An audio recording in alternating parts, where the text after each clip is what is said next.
If you like the video, make sure to like, subscribe, and comment for more videos like this. What creepy encounter or experience with the supernatural, or otherwise, still haunts you to this day? This still haunts me to this day. My dad always told me not to mess with Ouija boards, but I never knew why. One day, out of boredom, I made a homemade Ouija board out of some cardboard. I was 10 around this time. I showed it to my dad, and he ripped it up. He then told me something that sent shivers down my body. He told me that when he was 16, 3 classmates of his got a Ouija board and went to a graveyard. One person whose house was located right next to this graveyard claimed that she saw all 3 boys run out of the place screaming at the top of their lungs. After running onto a road, a semi-truck struck 2 of the boys, resulting in their deaths, while the other boy managed to escape the vehicle. He was taken to a psych ward, but all he said was the white man knows, or just the white man. My dad found out, as his mom was friends with the woman whose house was next to the graveyard, and my dad knew they were going to be there with a Ouija board from a friend of his. 3 years later, he moved to a different county in Ireland but found out that the kid, now an adult, who was in the psych ward died from a heart attack, his last words being, "The white man found me." I didn't believe him, so the next day I called my granny and told her the whole story. She went silent for 10 seconds, sighed, and said, "Don't mess with those Ouija boards," before hanging up. This whole story still scares me to this day, and I vow never to touch a Ouija board. Unless I'm getting €10. Well, the first was in 1989. My mom, brother, and I were traveling through the outback, coming back home from a town about 100 kilometers away, Wagga Wagga. So, we're about 10 minutes out of Wagga Wagga, and a storm rolls in, but there was no rain, just a lot of thunder and, of course, lightning. It looked lovely against the red setting sun, and we thought nothing of it, trundling home in our old 300D Merc. Then we passed a sign that said N5, which meant that Narrandera was only 5 kilometers away. This was, of course, impossible, and we were able to verify the lost time by the fact that my mom had called my dad from a pay phone to say we were coming back, and by the clock in the car, both showing it had taken only roughly 20 minutes to do a 1-hour trip. The second time was when we were in France, 1992, traveling in a tiny Fiat motorhome. We had stopped in at a hilltop caravan park for the night. My brother and I grabbed our toiletries kit and towels and headed to the ablutions block to take showers. It was dusk, and once again there was a rainless storm brewing above us. We went to the block, which was maybe 100 meters away, but we found, as is the case so often in European accommodation, that they had turned the hot water off for the night, and the water had gone cold. We picked up our kit and headed back to the Fiat. When we got there, our parents jumped at us, telling us they had had the police out looking for us. When we asked why, they said we had been gone for over 3 hours. My brother and I burst into tears. The trip to the block and back by memory was at most 5 minutes. The police came by soon after and verified the situation, including that they had searched the block and we were not there. Shadow people are real. When I was 16, my mother heard me talking in my sleep, so she came in to check on me since this wasn't very common for me. She claims to have seen a large shadow-like figure move across my room, but she quickly dismissed it as a figment of her imagination due to the darkness of my room. She saw that I was fine, so she went back to her room and forgot about the situation. Well, not 30 minutes or so later, I woke up. It was pitch black. I looked towards my bedroom door and noticed it slowly begin to creak open by itself. I called out to my mother, assuming it was her, and immediately after, I saw a large black hazy figure enter my room through the door and glide across the wall until it reached a corner of my room where I lost sight of it. Mind you, my room was dark, but the figure was very distinguishable. When my mother heard my call, she immediately recognized what I had seen and thought to herself, "La sombra," which is Spanish for the shadow. We turned on the lights, and I told her what I saw, and that's when she told me that she'd seen the figure when she came in to check on me earlier. Our shocked reactions woke up my father and younger brother. It was around 3 a.m. or so by then. We didn't sleep for the remainder of the early morning and spent the rest of the time until sunrise trying to comprehend what we'd just witnessed. Our house isn't haunted, it's been years, and an incident like this never happened before and hasn't happened since. I know this story is questionable, but I swear to this day it happened. We still talk about it from time to time with the same amount of shock and excitement every time. I saw something that haunts me to this day. So I was at a camp, and I was wandering around because I was bored and had nothing to do when I thought about going up the hill. It is a 5-minute walk up and has a beautiful view of the whole camp. It was dark out, and I saw something weird on the hill, so I walked over to get a better look, and the thing looked like it was waving at me and moving, and it was making a weird sound like a rattlesnake's tail mixed with hissing. I thought it was the wind, but there wasn't even a breeze, and the sound got louder, and it stopped waving to me. The arm went down, and it started to move, so I pulled out my phone as fast as I could and ran to it when all of a sudden it was gone. I thought, what the F is that? I was spooked, wondering, as I heard a loud sound behind me, and I turned off my light, and something ran past me. Then, thankfully, my friends came up, and I ran to them, telling them what happened, then looking at me weird, but we went up and tried to look for it, but we couldn't find it. But what I saw that day will scare me to this day. I have seen a woman whose face still haunts me to this day. It was around 2 to 3 a.m. last year when my friend and I were leaving my other friend's place. I remember waiting in the front for my friend to come out and walk with me when this huge pickup truck stopped right in front of me. I had a feeling whoever was in the truck was going to approach me or something, so I kept staring at it. As my friend came out, we started to walk towards the sidewalk and closer to this truck. While we were walking, the truck made a U-turn and got back into the position it was in before, but now the driver's side was facing us. They rolled down the window, and what I saw still gives me goosebumps to this day. In the driver's seat was a woman who looked like she was crying or something, and her tongue was really long and hung out of her mouth. There could have been blood coming out of her mouth too, but I'm not sure. Her face bore a striking resemblance to the ghost face mask. And the worst part was that she, or it, was just staring at me and my friend. We stood there in shock, and she drove off really fast. After a couple of seconds, I talked to my friend to make sense of what I saw, and we saw the same thing. I don't know if it was a woman, a spirit, or an injured woman, but I know what I saw was not normal. I still don't know what I saw that morning. I used to live in Vancouver, Washington, on a cul-de-sac, Orchard Del Court. It was a T-shaped cul-de-sac with another road going off of the side of the T. So I was heading to school at about 8 a.m. that morning. I only had to walk about a block from my house to where the cul-de-sac meets the main road, St. James Road. This was your typical everyday route that I took, however, that morning was different. When I got close to St. James, I looked up from my feet, and across the road was what I can only describe as a creature. It was made up entirely of black spheres. In the shape of a man, it definitely had 2 legs, 2 arms, a torso, and a head. But again, all made up of black spheres about a foot wide, a little bigger than a basketball.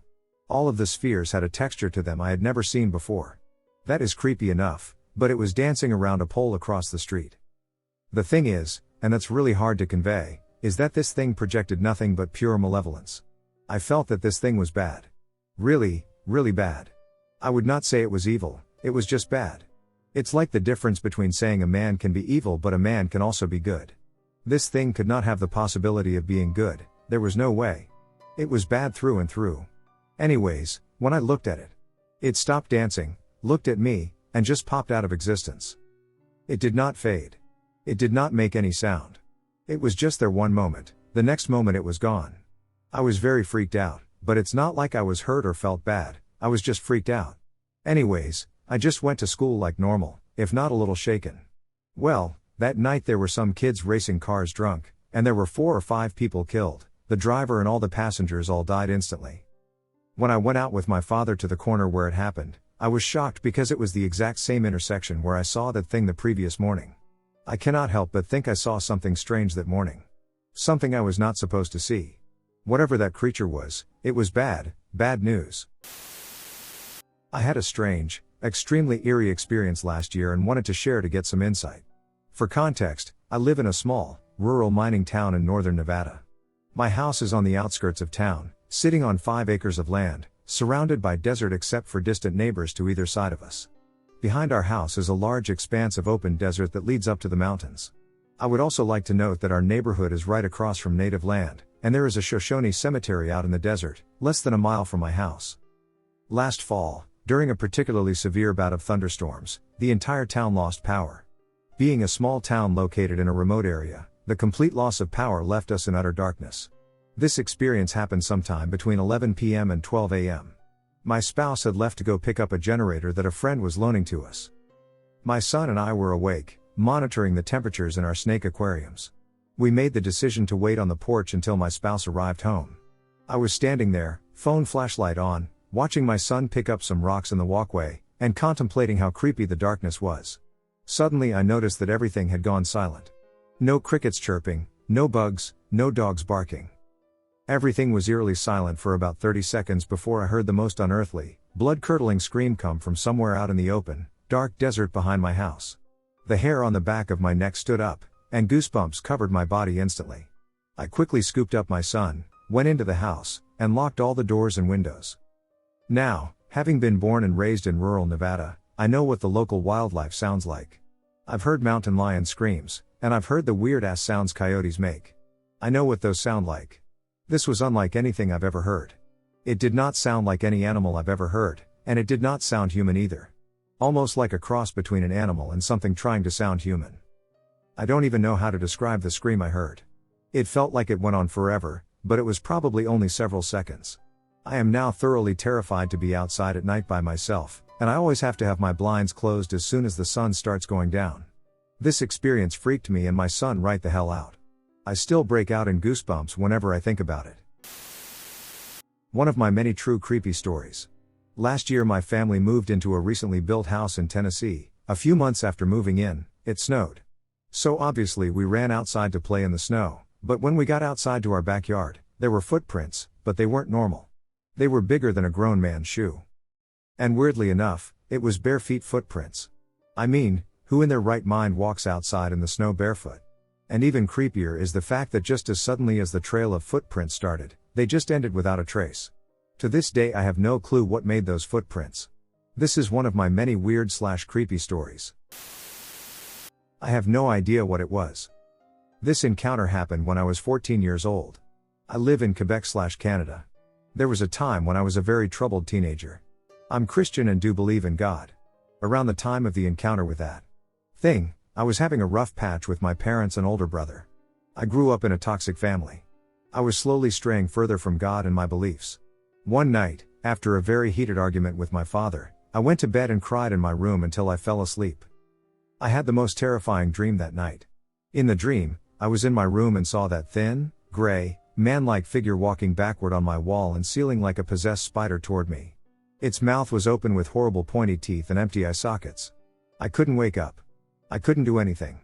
The thing that woke me was my dog, with a low growl. And I swear I was totally awake when that happened. My room was in the dark, but I could see my mom pacing back and forth in my room. She seemed to be looking for something and kept her head down. She was wearing the same nightgown from before I went to bed, with a little heart on the chest. I called her 3 to 4 times, she didn't lift her head or acknowledge me, no reaction at all. I was fully awake and very confused as to why my mom was in my room looking for something in the middle of the night. Also, why would my dog growl at her? I kept looking at my mom without blinking and reached my bed lamp. I switched it on, still without blinking once. That thing was gone. It disappeared before my eyes. I turned around in my bed and got on my stomach, wondering what the heck just happened. Suddenly, I heard my door opening slowly and some low gibberish in my dad's voice. Still on my stomach, I didn't have the chance to lift my head. My dog jumped off of the bed and went in my closet. Something crushed me on my bed. Remember, the light was open now. I saw myself literally sinking in my mattress with the pressure this thing put on me. Something was holding my whole body and pushing like there's no tomorrow. Now I'm a woman, but I'm 6 feet tall and 200 pounds. I couldn't move. I couldn't scream or call for help. I was paralyzed with fear. All of a sudden, it all went away, the pressure, the presence, etc. I was scared out of my mind. I jumped out of my bed and went to the living room. I couldn't sleep for the rest of the night. I've waited for my parents to wake up, and I told them everything. Of course, they didn't believe me and thought it was an excuse as to why I didn't sleep during the night again. I'm 27 years old and only beginning to sleep in the dark again. When I did research on the internet, I found the Rake. It was exactly that, physically, at least. I don't know what this thing was, but I'm still shivering to this day when I think about it. From what I saw, I'm not alone, so many people had an encounter with this creature in particular. Thank you for still listening up to this point. When I was 5 years old, in the 60s, my parents and I lived in a 2-bedroom rented house. My bedroom faced the backyard, which was large, unfenced, and consisted of fruit trees and a large garden bordered by a grassed-in area. My parents' bedroom faced the front, and there was a bathroom in between. One Sunday morning, just after the sun came up, I woke up. I was sleeping on the top bunk of my bed, alone, as at the time, I was an only child. I decided, for some reason, to open the curtain and look outside into the backyard early in the morning. As I looked out of my window, next to my bed, I saw a man wearing what looked like a multicolored bathrobe, knee-length. He had longish hair, like a 60s hippie. He had a strange, almost unreal grin, his head cocked to the side, and he was standing about 10 feet outside of my window, in the grass. I did not recognize him, nor did he move or make any sounds, he just stood there looking at me grinning. Needless to say, I was scared. I started screaming, and my father ran into my bedroom. I told him tearfully that someone was in our backyard. He jumped up onto the bunk, grabbed the curtains, and looked outside. He then said, "Well, you must have scared him off because there is no one there." He even went outside and looked around. My father was a big man, a college football offensive lineman, not the person anyone would want to confront. No one was around our property at that time of day. I never saw the strange-looking person again. But I never forgot that look, the brightly colored clothing, the long hair, and the strange smile. Decades later, I still remember the event like it was today. But when I was in my mid-20s, one day, I looked in the mirror, and what I saw was the person who was standing in my backyard that day. He looked just like me. The strangest night that I cannot explain. It haunts me to this day. I used to live in a very rural area in Georgia, north of Columbus. My nearest neighbor was about 5 miles away. Today it's full of subdivisions and HOAs, but back then it was desolate. I often traveled to Columbus because I had friends there. We'd often hang out by the Chattahoochee River. One night I happened to go to the Riverwalk by the river alone. As I got out of my car, I immediately got a whiff of something rank. It smelled like sulfur and bog water. And then a sense of dread overtook me. Thankfully, my full-blown panic attack only lasted a couple of minutes. At the time I was dealing with a lot of hurt I experienced as a child and going to therapy, so I wasn't completely taken by surprise. Anyway, the feeling of dread passed, and I went down by the river and took a walk for a couple of miles. I approached a bridge that was completely dark. There was a single streetlight at the end of the bridge, so you couldn't really see anything on it that well. However, I did see one figure on the bridge, this incredibly tall man, who had to be over 6 feet 6. He wore a large cowboy hat, and I could tell he was looking right at me. And then I heard a splash. A big splash. Something relatively large hit the water. I panicked and made the decision to end the night. I get back to my car about half an hour later, and I notice police cars and a fire truck passing in the distance. As I get in my car, I notice what appears to be the same man at a phone booth, about 100 feet away. He's looking at me. I can make out more details of him now. He had a jet black, well-maintained beard and looked to be in his 40s. To be honest, I felt strangely attracted to him, yet I did not get any closer. I begin driving home, and as I pass the county line in which my home resides, I almost swerve because I see a huge cowboy hat in the middle of the road. And then I finally pulled into my driveway and saw the most horrific thing. My headlights shone on a dead turkey. But it wasn't just a dead turkey. This thing was eviscerated. Its throat was slashed, and its innards were arranged around it in a perfect circle. Yet there was little or no blood. I kind of just stopped there and had no idea how to proceed, but eventually I worked up the courage to drive around the turkey murder crime scene and pull up to the house. It was then I discovered where the blood went. It covered my front door. I called the police, and it took them a good hour to get there, which irked me, but as I was talking to the officer who arrived, he said half the force was handling a suicide that occurred at the Riverwalk. At the bridge where I heard the splash. I've tried to explain the turkey as some prank, but combined with the suicide and the guy in the cowboy hat, I just can't find any explanation. I always remember this unnerving night. 15 years later, and it still haunts me. So to get to the point, I have come to terms with hauntings and ghosts. Back at my grandma's house when I, 5, and my sister, 3, would play Barbie in her sunroom, one specific event happened on the very last day I decided to play in the sunroom. For context, my grandma was a widow, my grandpa was a World War II vet, and the house she has was built in the 1920s above a retired coal mine. To get on with the story, my sister and I were playing Barbie, and then all of a sudden I looked up, and in the reflection of the glass door leading to the dark garage, I saw a man in an old fighter pilot costume with the goggles waving at me. Despite the fact that I had never screamed at strangers before, a gut instinct compelled me to do so when I saw the man, who was also visible through the glass. So yeah, I screamed, and my sister only screamed because I did.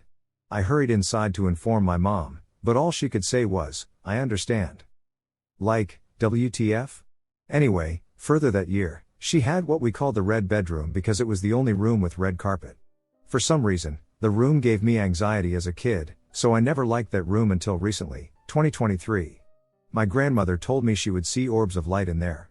On another occasion my cousins would play hide and go seek in her basement, which wasn't scary. The basement featured a TV and a couch, among other items. I decided to hide under her Harry Potter hideout under the stairs with the lights off, and I heard giggling. I told my cousin to be quiet. When they found me and turned on the light, no one was there with me. And last but not least, in that house, the dark area where her washer was in the basement gave me the jeebies at this point, and all the time I would hear walking. So this year, 2024, I asked my grandma if she felt like her house was haunted, and this 92-year-old woman replied with, "Hell yes, I heard all of it, but what can you do?" I just sat dumbfounded. Hi all, I'm not sure if this is the right place to share this, but it's been freaking me out for the past few days since it happened, and I wanted to see if anyone had any advice. I want to start by saying that everything that I'm about to talk about is true, and if you don't believe me, it's okay. I live in a woods in northwest Ohio. My house is back about half a mile in the woods down a long driveway, and my property is surrounded by trees from each side except for the back, which has a field that alternates soybeans and corn every year. We're a few minutes away from a tiny village and about half an hour out from bigger towns. I just wanted to give some background into the area before I say what happened in case that helps at all. I've had weird stuff happen before. I've encountered what I think are not deers. Once, I saw a not deer wandering around my yard, which is a common sight, but it stood out due to its size and unattractive appearance. There was also one next to a country road I was driving down with my friend once. A few years ago I was dog sitting before I had a dog, and I was out with the dog walking near the field, and he turned around as there was a huge splash in our pond and started growling and howling. Other than that, the dog was really friendly, and I'd never heard him growl before. I joked, saying it was a frog man, like the Loveland frog man, but ignored it for the most part. Last year my family got a dog of our own, and he's a hound dog, so he chases and barks at everything, but sometimes he gets weird about the pond too, and he'll growl and howl at it. He doesn't really growl other than that. But the incident that I came here to talk about happened a few days ago. This year is a corn year in the field behind our house, which I always hate because I can't see out past the first couple rows, and I've always thought it's creepy. Before crops are planted, I like to rock hound and metal detect in the field and surrounding fields so I know the land very well. I have found Native American artifacts in the field before too, and there are a couple of woods scattered throughout the fields, and a big creek runs through it too. I mainly stick to the field directly behind my house because I don't want to wander out too far. The farthest out I've gone is probably no more than a mile. A couple of days ago I was out with my dog, walking along the line of dirt between the trees in the back of my property and the field, when my dog started growling at the corn. It obviously scared the hell out of me, and I was yelling at him, telling him to stop. When I was little, we would get coyotes around there too, so I figured it was a coyote. Since I didn't want myself or my dog to get hurt by the coyote, I started walking back to the house, but my dog wasn't having it. He was pulling on the leash and baying and howling and losing his mind. He doesn't usually bay and howl like that unless he's treat a squirrel, so the fact that he was just screaming into the corn freaked me out. We started walking again, and then I heard a cat meow from the corn. I was like, oh, okay, it's just a cat. Cool. But I have a cat, and there are plenty of barn cats that cross our property. My dog has never lost his mind over a cat like that before. So I keep tugging on his leash, and I'm like, dude, let's go, you're freaking me out. And the cat keeps meowing, and it's getting like uncomfortably loud for a cat meow. It sounded like it was a lot closer than it was. And then the cat started growling, but it sounded like a big dog. Like big growls. Then the corn started rustling, bigger than what a cat could do. Luckily at that point I was just about back to my yard, and the growling kind of developed into what sounded like a yell/scream from a person. I was dragging my dog, he was growling, and his hair on his back was sticking up. I was scared and shaking. It was absolutely terrifying. I went back into my house and told my family what happened, and they were just like, okay, cool, whatever, but I was nearly in tears. It was scary. Again, I don't know if this is the right place to leave this story, so I'm sorry if it isn't, but those sounds have been replaying in my mind over and over, and I'd love to get some explanation of whatever happened out there. Nothing like that has happened since, not that I want it to. But yeah, if anyone has any explanation or advice, please let me know. Shadow person encounter in my basement. So when I was around 6 to 8 years old, I would come down to my basement to play games with my younger brother all the time. He was around 5 to 7 at the time. We were playing Minecraft on the Xbox 360 edition and were messing around in creative mode when the world generation started to bug out. Half-iron doors generating in mountainsides and corrupt villages were loading in. My brother thought it looked a little weird, and he left to use the restroom. While he was in there, the TV started to show static, and it began to make an alien roaring sound. The lights in my basement flickered, and the Xbox shut off on its own. The Xbox never worked again after this incident, which truly freaked me out. I got this horrifying sense that something evil was coming. I looked over at the wall and saw this black, shadowy figure clawing out of it. It had these piercing, almost glowing eyes, and when it saw me, it ran straight through a wall, and I could see it standing in the darkness through an open door. I ran up to my parents crying, and don't kill me for this, I was little and didn't know better, and I told them that there was a black guy that came through the basement wall. They really didn't know how to react to this, so they went downstairs with me and showed me that there was nothing there. I was too afraid to go downstairs alone for the next couple of months. A couple of years later, my parents had their friends over, and they brought their kids. We all went downstairs, and I told them what I told you above. We decided it would be cool to have a ghost hunt. We set a ghost trap by coating the floor with marbles and put a Lincoln log house in the middle of the room. I thought it was mean, so it would want to break into my house, and when it did, it would trip and fall, and we would hear it. We went upstairs for some drinks, and when we went back downstairs, there was a clear path through the marbles going to the now completely demolished Lincoln house. The pieces were blasted across the room, and back into the room I saw it run into the first time. My friends were now convinced of its existence as well. A few days ago, this is what made me remember all of this because it was a while ago, I had this creepy nightmare where there were tons of shadow people standing around my bed, and when I closed my eyes, I could see right through them, and I couldn't look away. They weren't hurting me, just really creeping me out. Oh, and in case this means anything, I'm sleeping in my basement now, right next to the room I saw it run into. Occasionally I can hear knocking on the wall where I first saw it and other sounds coming from that room.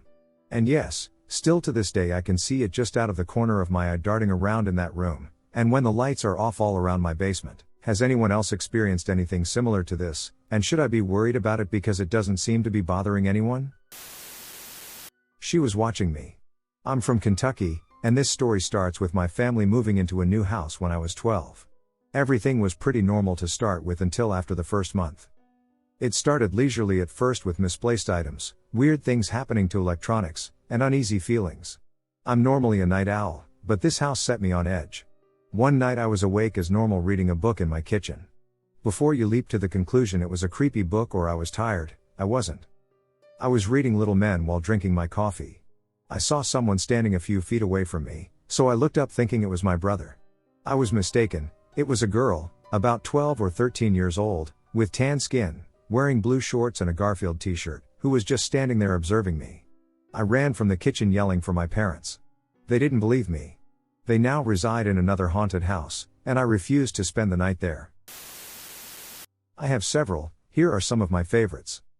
I used to live mostly alone on a mountain with my grandparents. I didn't move away until I was 25. Our property bordered the Cherokee National Forest in East Tennessee. That mountain was a paranormal hot spot, weird lights in the woods, noises, strange moving shadows, the works. I later learned from the local witch residing at the foot of the mountain that an energy vortex exists there. If you believe in that, I do through experience. Apparently the local pagan community knows it well enough. I had the same reoccurring nightmare for 6 years. I would wake up feeling like something was off, look at my bedroom door, and there would be something standing in it. Sometimes it would look like someone I knew but just wrong somehow. In a blur it would rush me, my vision would go gray. I would barely be able to move. Whole body would feel like static, and I would hear something like a cross between the inside of a tornado, a waterfall, and hundreds of screaming voices.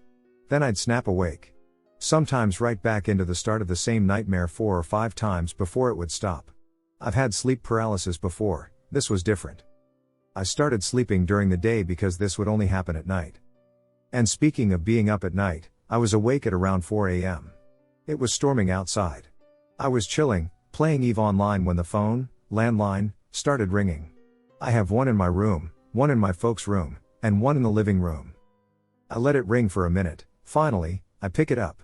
As soon as I do, I feel something standing directly behind me. Over the phone, it sounds like someone is trying to talk while dunking the receiver in a bucket of water. After a solid 3 minutes of listening, trying to make out anything and panicking because something is behind me in a closed room, the line just goes dead, and whatever is behind me disappears completely. One time I was out walking in the forest because frankly this was the early 00s and we still only had dial-up, so life was boring. On a path I knew very well, when I walked into a clearing I didn't remember seeing before, there were a few tiny trees 10 to 15 feet spaced far apart, still completely green-leafed even though it was early fall, and the ground was entirely clear of leaves and covered in moss. I could no longer hear the birds or wildlife, and I felt an almost overwhelming urge to sit down and stay there. However, I decided to head home because it was getting late, and the woods are not pleasant to be in at night. It was also the only place in that forest I had ever been that didn't feel like I was being followed at all times. I left to go back the next day, but no matter how many times I retraced my steps, I never saw it again. That place was active day or night. If you wandered out in the woods even in the middle of the day, you would still feel like something was standing behind you at all times. My creepy girlfriend's haunting story. I never believed in ghosts. I believe in things like guardian angels, but not actual spirits. One day at my girlfriend's house, that changed. My girlfriend's house is old, built in the 1940s. Her grandpa died 10 years ago, she is 20. She told me stories where she would hear deep, man-like voices at night near her grandma's room sometimes. Her sister told me she once saw a figure wearing a dark robe in the basement, and it just stared at her. I didn't believe the story, as I believed they were attempting to play a practical joke on me, knowing that ghosts frighten me. My view on it is if I can't stab or shoot it, I don't want to mess with it. My view on ghosts changed about a year ago when I and my girlfriend were at her home alone. We were trying to learn a card trick by watching YouTube videos on my phone. After a bit we heard her mother's voice yell her name loud. So loud it appeared as if screaming in my ear. At first I thought I was just hearing shit, but my GF immediately jumped and ran out of the house. She told me she heard her mother yell in her ear. She slept over at my house that night. About a month after that experience, I got a call from my girlfriend at 2:30 a.m. She whispered in a scared voice, saying there is a figure in her house, waiting outside her door. She could see its feet's shadow outside her door. I bought her a bolt-action rifle a few months prior, so I told her to load it and keep it aimed at her door. I brought my own rifle and drove to her house. Her grandma was the only other one in the house, as her sister and mother were sleeping at her mother's boyfriend's house. I entered the house and turned on all the lights as I walked through it. I thought there was a burglar in her house. I made my way up to her room, and she was crying. I told her I was here, and there is nothing outside her room. She relaxed after about a minute of silence and then hugged me. She told me after I hung up, the figure started to growl and claw on her door. I checked the door and found 3 deep claw marks on it. This scared the shit out of me, and I woke up her grandma. She didn't believe us, and so I showed her the marks on the door. She found it weird but went back to sleep. I took my GF to my house for the night. A few days after that experience, I was at her house late, around 11 p.m. Her sister was the only one there besides my girlfriend. I and my GF were watching TV in the living room, and her sister was outside smoking. I am usually paranoid at her house, so we have all the lights on. I had to take a piss, and so I had to walk up her stairs to get to the bathroom. I get to the top, and halfway down the hallway to the bathroom, the lights in the hallway blew out. Only the light in my GF's room was on. The light was just enough to let me see to the beginning of the bathroom. I stopped dead in my tracks as a gust of cold wind blew on my neck. I stood there, staring at the bathroom. I saw a figure emerge from the bathroom's interior. 2 long dark claws held the sides of the open bathroom entrance. A large dark head with glowing green eyes emerged. Its body was twisted, as if it was turning its body into the right spot. It started to growl as it stared me down. I didn't know how to react, so I just stood as straight as possible and stared it down. It did look somewhat cool, so I was kind of curious about it, but my self-preservation kicked in, and I slowly backed down the stairs. It started to bend its body like the ducking grudge, so I actually panicked and booked ass downstairs. I'm a 6'2" guy, and my girlfriend is 5'6", so I easily picked up my girlfriend and shoulder bashed the door open. I ran and told her sister to run too. We ran to my car, and we waited next to it. We saw the dark figure staring at us through the window. I waited for the grandma and mother to get back, as I didn't want them to get hurt. They got back, and I told them what happened. The grandma didn't believe us, but the mother told us she had similar experiences. My girlfriend then told me she wants to stay over at my house permanently. The sister moved in with her boyfriend, and the mother now stays with him. The grandma lives there alone. We visit her every day but refuse to be there at night. A memory that still kind of haunts me to this day. So we used to live in a fairly safe, trouble-free apartment complex back in 2005. I've spent my childhood there, and some memories, mostly good ones, stuck with me to this day. There is, however, one stupid moment that I can't get over and give meaning to, no matter how hard I try. So one day I and my friends were playing football, having a blast just like any other kid at that age, until one of my friends stopped in his tracks and pointed at one of the apartment blocks with nothing but shock on his face, asking if we could see it. What all four of us were facing was a man standing motionless at the edge of an apartment rooftop. Now this may not sound incredibly spooky to you, but it scared us to death as 10-year-old kids, and we didn't know what to do. We were looking at each other, completely baffled, until this man just jumped from the roof of an 8-story apartment building to his certain death. We bolted it out of there and went straight to our parents, all pale-faced and shaky, and this was probably the reason why they took us seriously instead of shrugging us off with kids being kids. Now here is the part that puzzles the crap out of me. Our parents checked the vicinity for a dead body, but to no avail. Officers arrived some time later for the same purpose because apparently people alerted the emergency line about a suicidal man on a rooftop. This man abruptly ended his life and disappeared from sight. We, as 4 10-year-old kids, witnessed him fall along with some other people who went as far as calling the police. Yet again, there was absolutely no trace of a man whatsoever. Have you had similar experiences like this one? Or will this SHT keep haunting me forever? Creepy story from my childhood. I was approximately 5 years old, possibly even 6. I was still in one of those transforming cribs with a portion that could drop down and turn it into a toddler bed. This left the bed rather high off the floor. At the time I lived in southern Arizona. The incident occurred late in the night, during the early morning hours of 12 to 3 a.m. I was awoken by something grabbing at my ankle, feeling long, sharp nails. Like stiletto-style nails from the now fragmented memories I still have of the night. The thing looked like a stereotypical witch. It had a wrinkled, wart-ridden face, a long nose, and decaying teeth. It never spoke but did manage to pull me off my bed and under it. It startled me, understandable so. It put a single finger up to its lips in the shushing motion. It never changed and simply vanished from sight as the sun began to rise. I guess I was so freaked out I never spoke about it.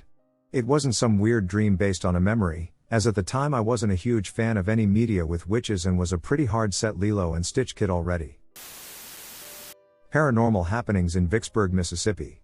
I was born and raised in the South, in a very historic location that was a major battle site during the Civil War called Vicksburg, Mississippi. My town is known for ghostly sightings, as many people were killed either in battle or from starvation because of the Union blockade of the Mississippi River. While I personally have never seen a ghost myself, I have felt their presence. The McCraven House, one of the 100 most haunted places in America, is a popular destination in Vicksburg. I'd never been before even though I'd lived near there my entire life, but the paranormal had always intrigued me, so one day I and my best friend, I'll call her Ray for the sake of the story, decided to pay for a tour of the house. I would like to state that I felt perfectly fine before Ray and I entered the house, but as the tour progressed, I began to feel sicker and sicker. With each room we passed through, I began leaning on Ray more and more for support as I was beginning to feel short of breath and ready to pass out. A flight of stairs led us to a small hallway containing personal items from the Civil War era. I listened as best I could as the lady conducting the tour pointed to things and explained a little about them. She showed us a small carriage made for a little girl's doll and explained how they would put it up at night only to find it in another room the next morning. Then she pointed out an old medical stretcher that still had the bloodstains on it from when McCraven was used as a makeshift medical hospital during the Civil War. Then the woman told us a story of a little boy who had passed out on the spot directly where my friend and I were standing during a tour once. By this time I could barely stand on my own and was putting most of my weight on Ray, so I could imagine how that little boy must have felt. I knew I had to get out of that house. Although I felt bad about being unable to finish the tour, I told Ray that we had to go because honestly I felt like if I stayed there any longer, I was going to throw up. She could see that something was really wrong with me, so she hastily helped me get out of the house and back to my car. I sat in the car for about 5 minutes before I began to slowly feel better, and after about 10 minutes my symptoms went away completely. I no longer felt sick to my stomach, and I could breathe again just fine. Although I never saw anything, something sinister was affecting my body that day. I have never felt like that before or since, and I will never go back to that house. But that is not the only creepy thing to happen to me. In Vicksburg there is also a relatively large military park full of Civil War monuments and many unmarked graves of both Union and Confederate soldiers. At the time of this second incident, I was working at a local Chinese restaurant. I usually worked the night shift and would get off work around 10 p.m. and head home. The route I would take to my house passed directly by the military park, as it was the fastest way home. One night while driving home, I was on the phone with my mom when my phone suddenly dropped the call. At first I wasn't bothered by this as the area I was passing by had a lot of hills and very little, if any, cell service, so I knew the phone would probably drop the call. This time, however, instead of hearing silence, I heard someone else, or something else. It sounded like several garbled male voices speaking all at once but in a language I couldn't understand or make any sense of. It didn't sound human, but it didn't sound like a mechanical issue either. My phone dropped the call, leaving me unsure of how I was hearing the voices. In an attempt to stop them, I completely shut down my phone. However, despite this action, the voices continued to speak through my phone. It was only when I removed the battery from my phone that the voices ceased.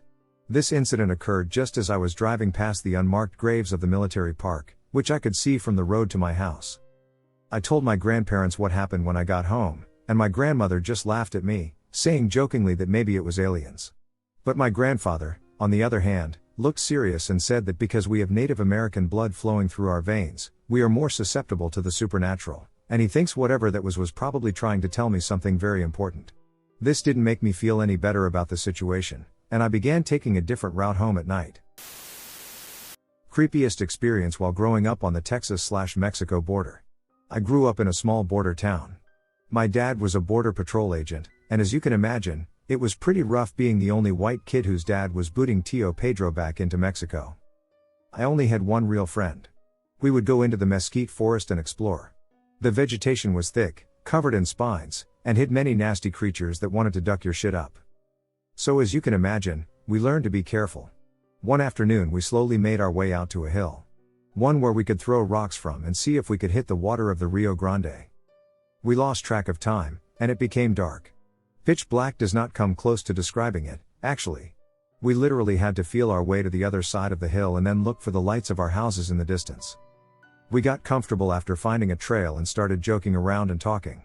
My friend, who was very superstitious, started telling me scary stories. La Llorona came up.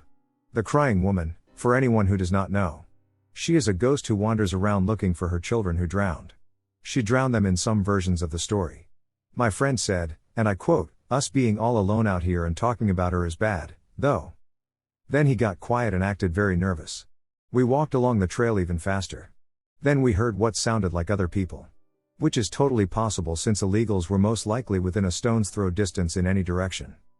But the noises turned into whispers. Whispers in English. Which was very odd for illegals to do. They usually kept their distance from us and did not know a lick of English. The one that I remember distinctly said, "Swim it." In the distance we heard a splash from behind us. In the river. Then from the side, our left, we heard a soft crying. Then it turned into a full-blown scream. Like, I cannot describe it. It was the scream that you only hear from someone in real pain. So of course we bolted. We sprinted the whole way home. We ran through the brush, got cut and pricked to hell, and hid under my bed until dawn. So either we heard La Llorona, or 2 7-year-old boys nearly walked into some seriously ducked up shit. The Shifters. When I was 15 and in year 9 in the same haunted school I went to for a few years, I dealt with 2 shifters. At first I wasn't aware that they were not my real classmates, mainly because I tend to become very distracted when I'm writing.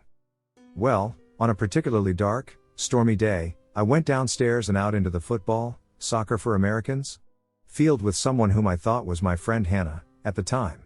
We were just generally walking around and talking when one of us brought up the subject of the paranormal. We discussed our most recent investigation, and then Hannah went, "You know, maybe the school isn't haunted. Chances are that something's haunting you and followed you here."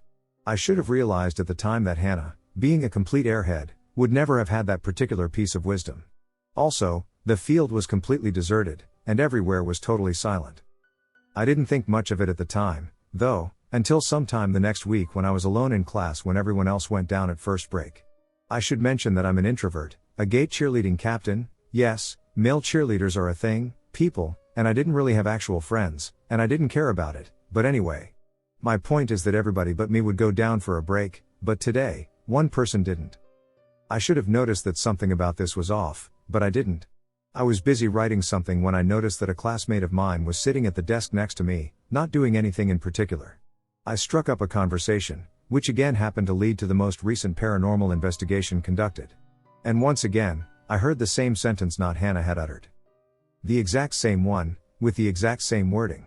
And still, I didn't pay it much attention. Or the fact that the class light bulbs were mostly broken and we had total silence again.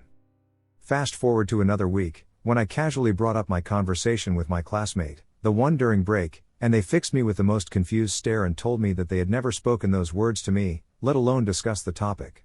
Which, as I came to think about it properly, would make more sense. This person wasn't exactly someone to talk about the paranormal. Freaked out now, I went to Hannah and asked her if she remembered our conversation. And she did not. Even stranger was the fact that she had been absent from class that particular day. I put together the facts, and my conclusion is that I crossed over into a parallel dimension for a while. Because that school is never quiet, and it cannot be explained how nobody else witnessed those conversations or just walked in. Or walked up to us. The increasingly unsettling Airbnb stay. In 2019, I, my boyfriend, my best friend, and her partner stayed at an Airbnb in Sandusky, Ohio, for a convention. There were several red flags about the place, but it was much cheaper than the hotel near the convention hall, so we opted for there. The first red flag happened as soon as we arrived. The owner greeted us and made a point to tell us that his house was directly next door. As in, if there weren't any trees, he would have been able to see into the windows of where we were staying. Okay, so he had a few houses on his property, no big deal, right? Wrong. It only got worse from here. Per instruction, we were forbidden to go into the basement under any circumstance unless there was a tornado. Being the curious young adults we are, we opened the door anyway and were going to investigate but stopped in our tracks as soon as we saw the direction the stairs were facing, directly towards the owner's home. In the darkness, there was a faint electronic glow. We quickly shut the door and barricaded it with luggage. Again, the owner's home was so close, there could have easily been something connecting his house to this basement. A little weirded out at this point, we went and looked at the rest of the house. It was a nice and spacious place with a narrow staircase to the second floor where our bedrooms would be. We selected our rooms and began to unwind after the long drive.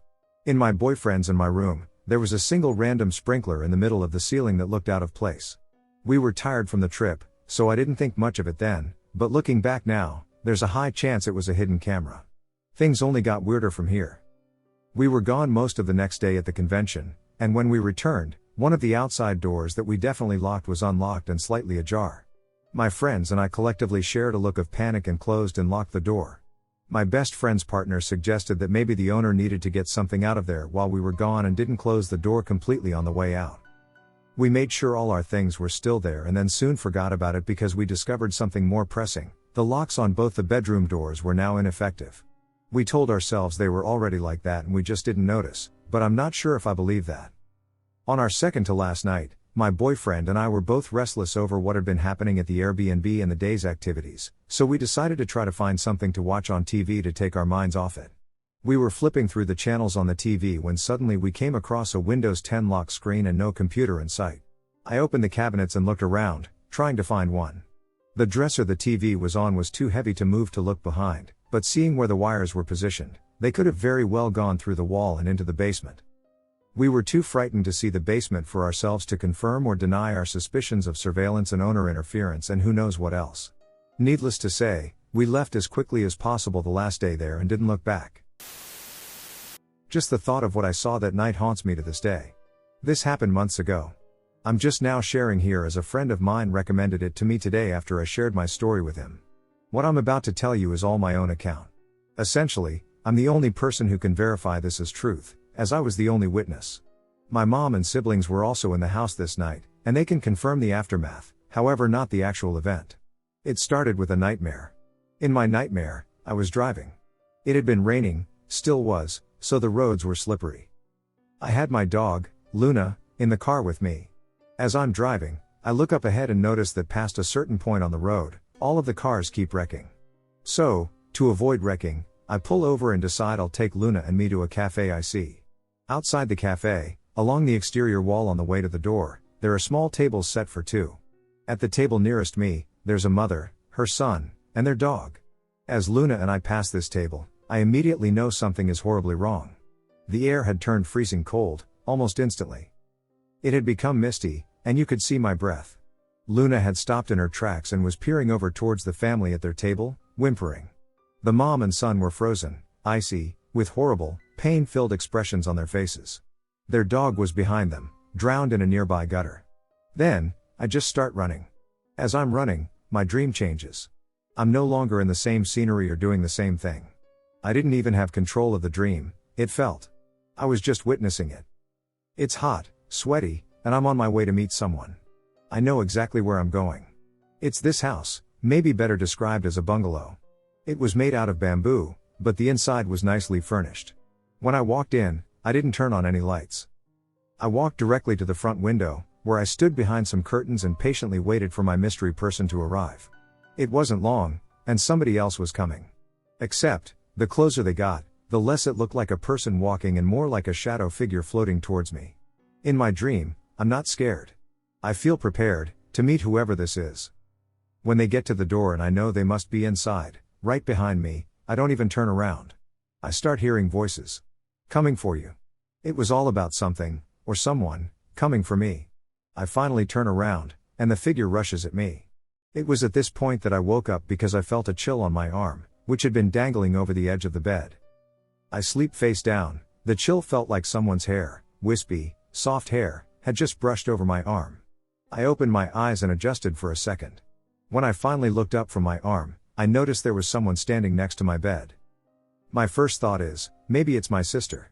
She borrows my headphones often, maybe she bent over to pick them up, and her hair was the chill I felt. However, the more I looked at this person, the more I knew that wasn't the case. He was glowing. There was this ball of light, almost blue, in the middle of his chest area. His white hair seemed to float with the wind from my ceiling fan. He reminded me of a candle flame, the way his whole body seemed to dance with any motion in the wind.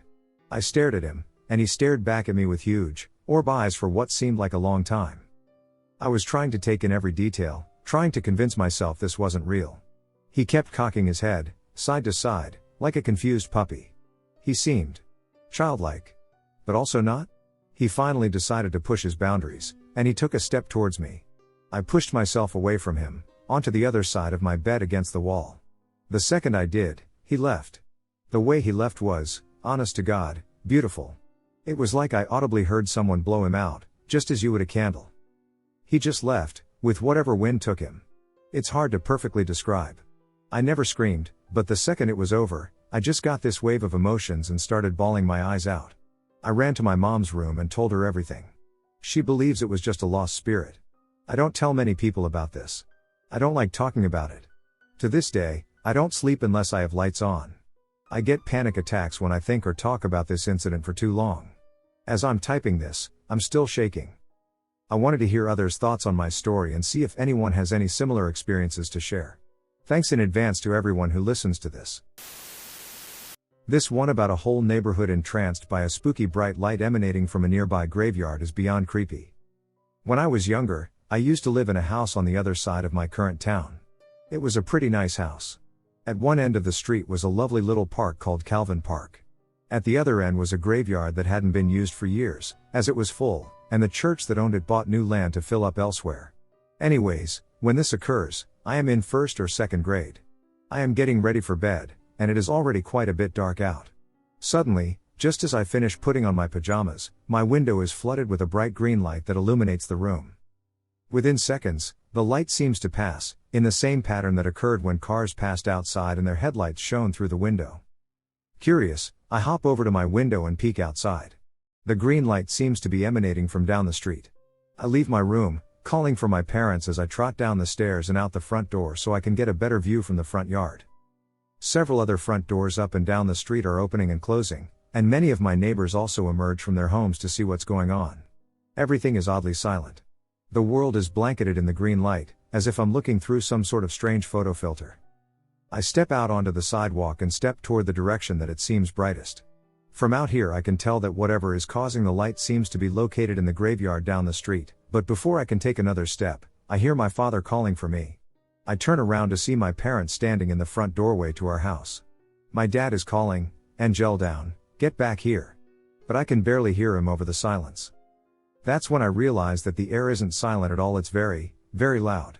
I can tell my parents are scared, and this fear immediately spreads to me. I run back to them and go to sleep in their bed that night. When I wake up, the light is gone. Years later I mentioned that event to my mother, but she wouldn't talk about it. This happened over 20 years ago. I was driving back home with my girlfriend at the time. It was Christmas Eve, and my mother's family used to hold a large celebration at my aunt's house in Estacada. This was my girlfriend's first time meeting with my extended family, but she got on quite well with them. We spent the majority of the afternoon and evening talking, playing poker, opening presents, and drinking an assortment of adult beverages. My girlfriend had been quite inebriated by the time we had to leave. Therefore, I'd be driving us home. It was around 11 p.m. or so. I was driving my girlfriend's car along Highway 211.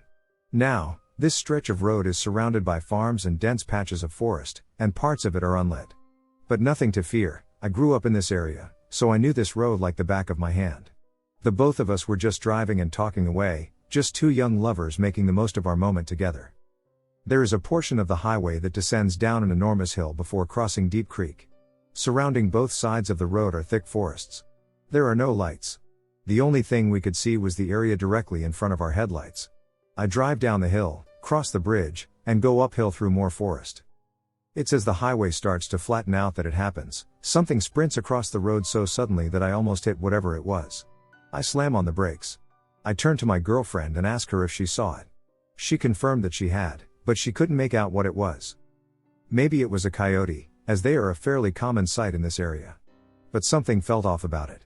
Whatever it was that ran in front of the car disappeared into the woods next to the road. Coyotes don't usually just dart out in front of cars. Not like that anyway. So for some reason, I decide to check it out.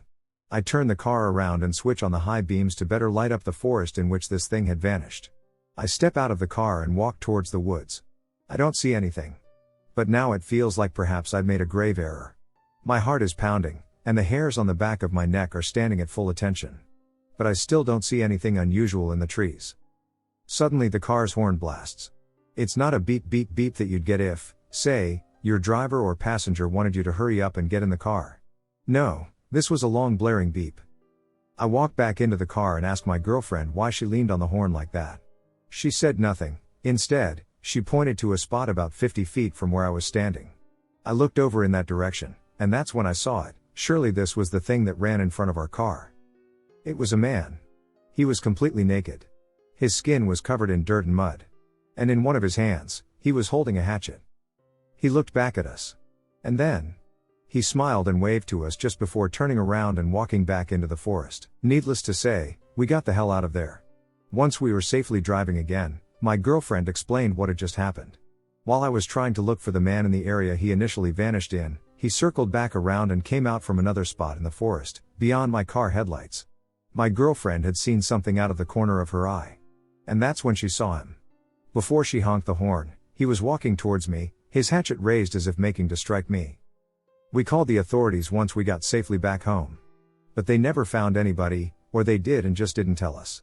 But the officer we spoke to explained his theory. The man was obviously looking to ambush unsuspecting lone travelers for Lord only knows what reason. We all agreed that my girlfriend's quick thinking saved my life, as it let my potential killer know that I wasn't alone out there. I moved back into the area recently. So I now drive that highway often. No naked hatchet man sightings yet. But I can tell you that I'm definitely extra vigilant now. Especially near Deep Creek. This isn't really a paranormal story, but I remember it so well. I was young, maybe 10 or 11, and home alone after school. I was working on my homework upstairs when someone rang the doorbell. Sometimes my friend down the street would come over, so I ran downstairs thinking it was her. There was a window above our door, and it was very high up, so usually I could stand at the top of the stairs and look through it to see who was at the door, at the top of their head. This time there was a man just looking through that window. It must have been 7 feet off the ground, and he was eye level with it. He had a very round face, I remember, and a huge smile. It was something out of a horror movie. Then, my cat, who I regularly call Slutty because he is so friendly, lol, starts growling at him. My kitty was on the landing with me. He sees me at the top of the stair landing and just says, "Hi, I'm here to check for pests. Can you let me in?" I duck down, and he says, "I saw you. I know your parents aren't home, but I need to come in." I still hear his voice clearly. I was terrified and I ran down the stairs and into the kitchen to grab a phone. He keeps asking me to open the door. Finally I tell him something like, "No, you'll have to come back another time." He won't take no for an answer, he just keeps repeating himself. Then I tell him I'm going to call the police. All politeness is out the window. Says something about me being rude and that I'm stopping him from doing his job. I keep repeating that I will call the police, and he finally starts just screaming and cursing at me. And finally he slams his hand as hard as he can into the door. I start dialing, and he runs off calling me a bee. I don't finish calling the police and I sit near our front door until my parents come home. I didn't even know what it meant. I didn't tell them because I thought I'd get in trouble. Definitely not as scary as others here, but I remember it so clearly. His weird smile, his head was perfectly round, and how he was so tall. I was really short as a kid. My nanny is haunting me. So to tell this story, I have to go back to when my nanny was alive. My nanny came to live with my father and me last August. She wasn't doing so well and was definitely getting on in age. My dad, being the mommy's boy he's always been, agreed to take her in and care for her until her last days. Now I am a 20 years/OFTM transgender man, and my nanny didn't always agree with that. It took her a very long time to start calling me by my new name and to use the correct pronouns, and deep down I always knew she disapproved. Towards the end, though, she did become more accepting and understanding, and we became pretty close. In the last 3 weeks of her life, my nanny signed a consent form for assisted suicide to take place. I live in a country where this is legal. I was very upset by this but understood. You see, my nanny was now suffering with lung cancer, and she couldn't breathe on her own anymore. She had a home nurse constantly at her side, and she seemed just miserable. I felt for her. It is now November. The day before her appointment, my dad spent all day with her. It's important to note that my nanny was staying in the bedroom right next to mine. She decided she was going to turn off her breathing machine that night and let herself go on her own terms. She stopped breathing and passed at 4:36 a.m. That time is important to the story. It was a very tragic night. The next morning my father told me she was gone. Now fast forward about 2 months, I had my first paranormal incident. I have always believed in the paranormal but had never had anything happen to me. Until now. I was starting to go to bed at night feeling like I was being watched from the corner of my room. There was a night I was going to bed, and I remember feeling something breathe across my face. I was so terrified, I woke my boyfriend at the time and begged him to check the house for intruders. Of course there was no one. One weekend, my at the time boyfriend was going away with his family, and I would be alone at night. On the Saturday, I remember feeling particularly uncomfortable when I was lying in my bed. There was definitely someone watching me. I decided to just double my sleep medication dosage and just fall asleep because there was no one there that I could see. At 4:36 a.m.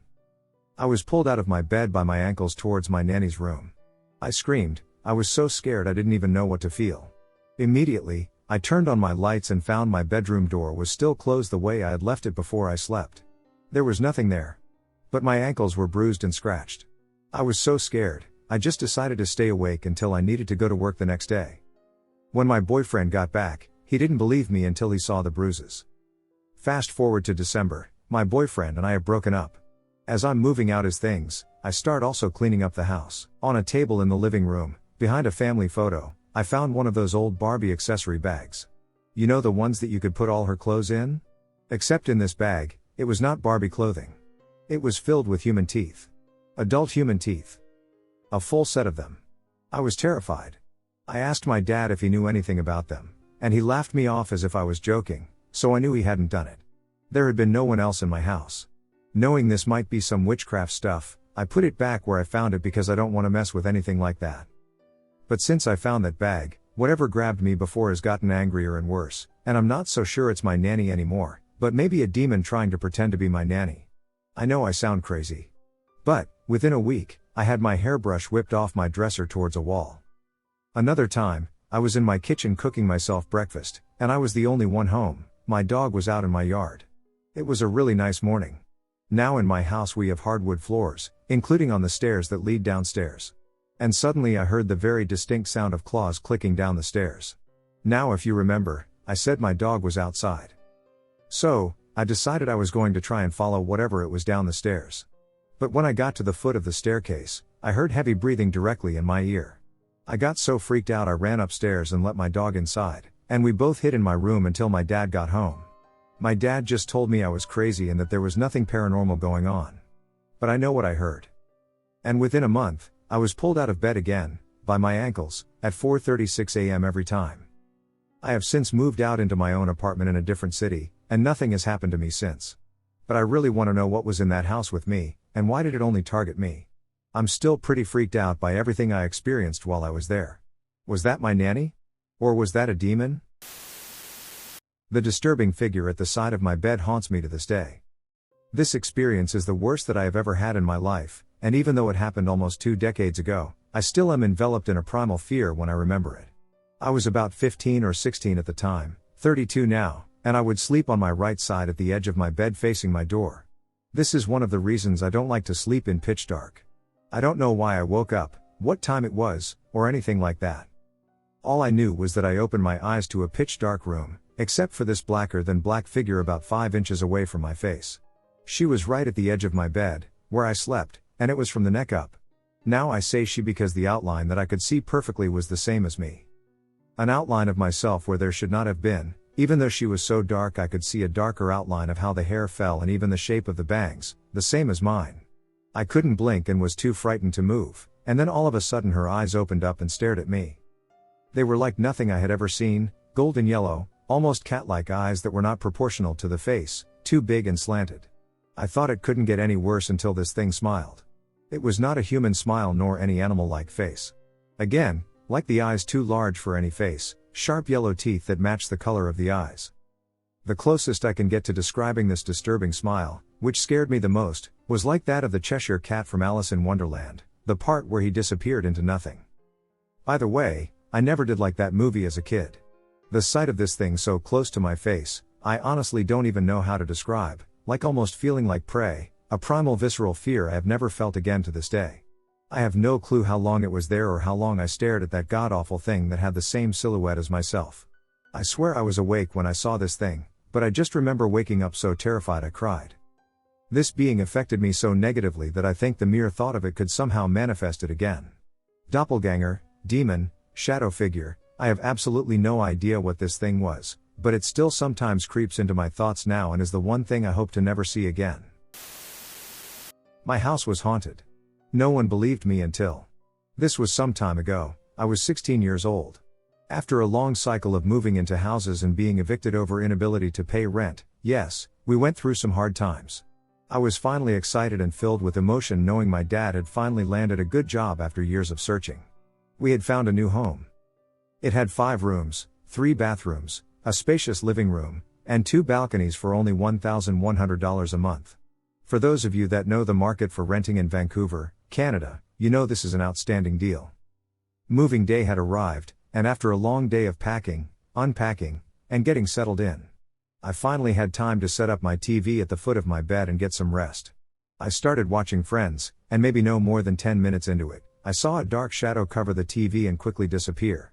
I told myself, I'm tired from the move, I must be dreaming or something. I tossed over and went to bed and didn't think twice. As the days carried on, I couldn't help but notice that we were in the middle of summer, and with no air conditioning, my room was always cold. I didn't have an explanation for this but decided to carry on anyway. As the days went on, I could swear I could hear my name being called right in my ear, Danny, Danny, Danny. I would hear it at odd times. It's the strangest thing hearing something and immediately questioning whether you heard it or not. At this point I told my family about everything that was happening. They would show little concern. I could even hear them talking when I walked in the house. They assumed I was doing drugs or that I was going crazy. One day, I was having trouble sleeping. Darn, I left the door to my room open but felt too worn out and lazy to get up and close it. However, I couldn't keep my eyes away from the door. When suddenly a tall man was standing at my door. Now my first assumption would have been to think that this was one of my family members standing at my door, but immediately I knew something was wrong when I came to the realization that everyone in my family is no taller than 5 feet 5 inches. This man must have been over 6 feet. Immediately I let out a yell. My dad comes storming into my room. "What's wrong, son?" he asked in Spanish. I had informed him of the situation. He proceeded to pray, again thought much of it, and moved on to fall asleep. The very next day, I was excited to hear that my brother was coming to visit from college. This is where things started to amp up a little. My brother had set up a fold-out bed in my room. We watched some movies and passed out. Around 3:30 a.m., I was awoken to my bed slightly shaking, and I could hear my brother trying to whisper to me. "Danny, do you feel that?" As my bed starts to shake more violently. He had been awoken by the same thing. His bed was now shaking uncontrollably. We both bunked up that night once it stopped and got very little sleep. In the morning my brother decided to share our experience with our parents, still a little in disbelief. There was a look of fright in their faces as they had come to the conclusion that something was wrong. As my parents looked for answers, I decided to invite for the very first time my girlfriend to sleep over. I'm not sure why, but even at 16, my parents allowed me to have girls spend the night. I guess they thought it was better that I have them over at my place than to be out in the streets at 2 a.m. Once time came to sleep, I kissed my girlfriend good night, and we went to bed. Suddenly it's 3:30 a.m., and I am woken to the sound of my girlfriend yelling at the top of her lungs in terror and covered in tears. I asked, "Baby, what's wrong?" She couldn't find the words to explain what just happened. After repeatedly asking, she says, "There is an old man in the mirror, there is an old man." I quickly got up, thinking there might be someone in the room. Turned the lights on, and sure enough, nothing was there. The days went on. One night, I kept waking up at random times. The odd thing is that every time I woke up, my pillow had slipped away from under my head. Simple solution here, I thought, pull it back down under my head and back to sleep. Around 3:30, I woke up for the 5th time, and sure enough, my pillow was missing, so I slipped it back under my head. This time I felt a weight right where my head was start sinking the bed as if someone was sitting right at the edge of my bed where my head was. I freaked out and ran out of the room. Months went on, and I decided to start sleeping on the couch in the living room. I felt I had no other choice. It's obvious at this point that this was my last night in this room. I begged my parents to move us out. I felt like I was going crazy. For those of you that don't know me and assume that maybe I was going crazy, listen to this. My parents, after experiencing a few things themselves, decided it was time to pass up this amazing deal on a house. We handed in our 30-day notice and went on our way. We found another house that was more aligned with the cost of living in Vancouver. $2,000 a month. A few days later, my mom did the final walkthrough with the landlord in order to get her security deposit back. Now this next bit of information came as a surprise when my mother informed the landlord of all the bad experiences. The landlord went on to explain that an older gentleman had committed suicide in my room the year prior to us moving in. Suddenly my girlfriend seeing a man in the mirror didn't seem so crazy anymore. I still drive by the house once a year, and whenever I do, I can't help but look at it, and get a chill run down my spine as if the ghost or whatever entity haunts it is looking back at me, telling me to stay away. I put my house up for sale, and my kids and I moved into a rental in a nearby town. The rent is cheap for this area, but this house needs some work. My landlord is the sweetest old lady, and she told me she couldn't rent to me in good conscience without telling me about her son dying in the house. She didn't want me to hear it from the nosy neighbor and be upset. He was an adult who had severe mental disability and schizophrenia and couldn't function on his own, so he lived with her and her husband. One night he repeatedly stabbed himself with a kitchen knife while they were sleeping. No one knows why. My landlord found him the morning after, but it was too late. It happened several years ago, but still I wasn't crazy about living here. In the end I did take it due to lack of options. I'm newly divorced and broke. My toddler has a genetic disorder that affects his motor skills, and he was nonverbal because of that. But he has recently developed some speech and uses basic words. He's just now getting around to the baby talk phase most kids go through in their first year or so. So he couldn't really communicate to me why he'd been trying to talk to the wall in a certain corner of the sunroom. There was nothing remarkable about it, but he would stand there for an hour or more and babble away if you let him. I watched him do it many times, and it was like he was really talking to someone. Kids do weird things sometimes, so I figured maybe it was an imaginary friend, something like that. I was up before dawn working on my laptop a couple of weeks ago, and he was the only person up with me. He went in the sunroom, and pretty soon I heard wild giggling coming from in there, so I got up to check on him. Usually that kind of laughter means he's having fun doing something he knows he isn't supposed to. He was standing in the corner, and his behavior suggested that something was tickling him. He was laughing to the point he could hardly breathe when I pulled him away. He immediately cried and came to me for hugs, which makes me think he definitely wasn't enjoying that interaction, whatever it was. That was the first time I considered something paranormal might be happening there. It hasn't happened again, but he also lost interest in the corner and doesn't go near it. I'm trying to convince myself I'm being silly and I'm just anxious over my life being uprooted and moving into a house that someone died, and not peacefully, in, but no. This house is seriously creepy. As soon as my house is sold, we are out of here. Collection of creepy stories. 1. The Houston Batman. In 1953, the summer air of Houston, Texas, was sweltering. 5 people from the same household were all awake and sitting on the front porch of their property at 2:30 a.m. In a matter of moments, the entire yard seemed to be enveloped in a strange shadow. When they adjusted to the environmental change, they noticed something unusual. There, perched high up in a tree, was the shadowy outline of a figure balanced on a tree branch. Despite being shrouded in darkness, the scared witnesses could make out other physical features of their strange visitor. Described as being a mix of Superman and Captain Midnight, the creature was around 6 feet tall and wore a dark cape, skin-tight trousers, and quarter-length boots. They also described how the figure looked like a white man. What looked like folded bat wings were folded around the figure's shoulders. But the strange encounter did not end there. As they continued to watch the object, they spotted a dim gray light emanating all around the shadowy figure. Mesmerized, the group could only watch and ponder the nature of their strange nighttime visitor. Their encounter, however, would not last long. Moments after spotting it in the tree, they witnessed white flames and smoke shooting out from behind the creature, as well as some sort of burning object that soared across the sky. Then, seconds later, the Batman seemed to disappear into thin air, like a breath in the wind. The group was so spooked that they reported their encounter to the authorities, who investigated but admitted they were ill-equipped to handle reports of such bizarre phenomena. The group never learned the truth of what visited them that night, opening up the opportunity for speculation. What was the Houston Batman, and was it human or something else entirely? 2. The Fresno Nightcrawler. Our final story takes us to Fresno, California, and the strange mystery of the bizarre puppet monster known as the Fresno Nightcrawler. Resembling a pair of ghostly white pants with a small head, the Nightcrawler was first spotted in 2007. A local resident captured the strange creature on video, which has since gained millions of views. In the video, nighttime surveillance footage of the man's front lawn shows the ghostly image of something striding across the ground. The man who recorded the video sadly died several years ago in a car accident, and speculation has been rife ever since about the origin of the mysterious Nightcrawler. In 2010, the television show Fact or Faked, Paranormal Files attempted to recreate the footage using puppets and a child dressed in a white sheet. They were unable to do so. The weird creature has been known as the Nightcrawler ever since the episode was broadcast. But what it is has never been determined. So, what could it be? Theories have ranged from the Nightcrawler being an extraterrestrial insectoid to a figure from Native American folklore and even a simple hoax perpetuated by a literal pair of pants being commandeered on strings.